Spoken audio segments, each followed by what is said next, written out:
तो नमस्कार प्रणाम स्वागत बाटे आप सबके भोजपुरी राइटर विजय बागी के चैनल पर भी। आज उपस्थित बानी रउआ सबके बीच में लेके एगो भोजपुरी लोकगीत बहुत बढ़िया गीत के लेखनी के लिए बानी और दिल से बताओ तनी कि मीटर जबरदस्त बा। रउआ एक नया म्यूजिक बनवा के बढ़िया से गा सकतनी, गर्दा कर दी गाना, बहुत बढ़िया मीटर लिखले बानी। तो चलिए मीटर शुरुआत कर जाए। शुरुआत करे से पहले भैया एगो बात बतावल चाहब कि रुआ अगर सिंगर बानी, सिंगिंग में इंटरेस्ट बा, अच्छा मीटर के तलाश में बानी, अच्छा मीटर रुआ के नहीं मिला अगर हमारा चैनल पर आ गए बानी भैया तो निराश भइला की जरूरत नहीं है। जैसन मीटर चाहत होखब लिखवावे के वैसन मीटर मिली भैया हमरा कलम के जरिए। कोनो भी प्रकार के मीटर खतरा हुआ बेहिचक फोन कर सकतानी, चाहे व्हाट्सअप कर सकतानी, बिल्कुल उचित चार्ज पर मीटर भैया सुपर हिट मिली।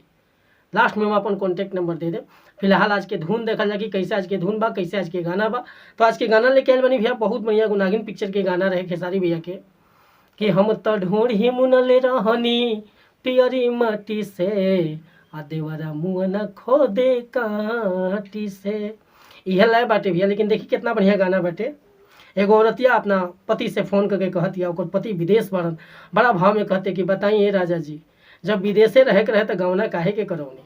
उहे शब्द बाटे, उहे मीटर बा। देखी कैसे बाटे कि गवना करा के पिया गइल विदेश हो आ चढ़ली जवानी लेके काटिले कलेश हो कि गवना करा के पिया गइल विदेश हो आ चढ़ली जवानी लेके काटिले कलेश हो।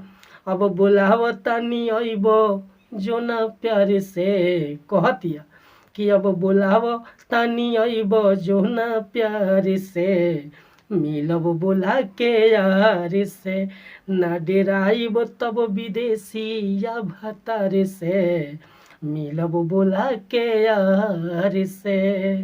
तो भैया मीटर हुआ पसंद बा और हुआ ये गाना के फुल गाना लिखवावे के चाहता नहीं तो बिल्कुल उचित चार्ज पर हुआ के फुल गाना मिल जाए व्हाट्सअप के जरिए।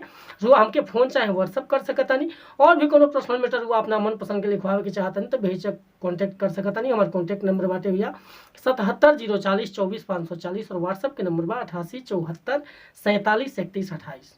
तो कोनो भी प्रकार के मीटर खतरा हुआ हमके बेहिचक फोन कर सकता नहीं। मिला तो नहीं हम अगला वीडियो में कुछ नया गाना के साथ, तब तक क्लियर हुआ सब सहमति चाहता नहीं। कोनो गलती त्रुटि है विजय बागी से भइल भैया तो क्षमा प्रदान करब।